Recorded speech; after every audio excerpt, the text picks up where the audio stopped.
কবিগুরু রবীন্দ্রনাথ ঠাকুর আমাদের বেশিরভাগ মানুষের প্রাণের কবি বলা যেতে পারে। সমালোচনা তো সব সময় থাকেই, যে কোনো কিছুর সমালোচনা থাকবে, সেটাই স্বাভাবিক বিষয়।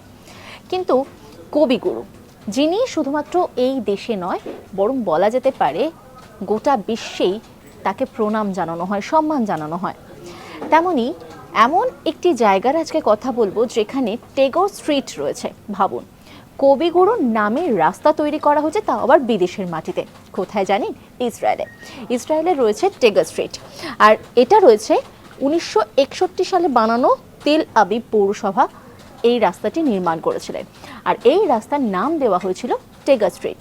তবে এর সন্ধান পেতে কিন্তু আমাদের একটু সময় লেগে গেছে। 2020-তে যখন রবীন্দ্রনাথের 159তম জন্মবার্ষিকী হয়, তখন একটি টুইট করা হয়, আর সেই টুইট থেকে আমরা জানতে পারি যে সেখানে এরকম একটি রাস্তা রয়েছে। সেই টুইটে কি লেখা ছিল? টুইটে লেখা ছিল, আমরা আজ এবং প্রতিদিন রবীন্দ্রনাথ ঠাকুরকে সম্মান জানাই, কারণ আমরা মানব জাতির জন্য তার মূল্যবান অবদানের স্মরণে তেল আবিবের একটি রাস্তার নামকরণ করেছি। ভাবুন, এরকমই নানা আপডেট রয়েছে আপনাদের জন্য। তার জন্য অবশ্যই নজর রাখুন আজ তাক বাংলার ইউটিউব স্ট্রিমিংয়ে।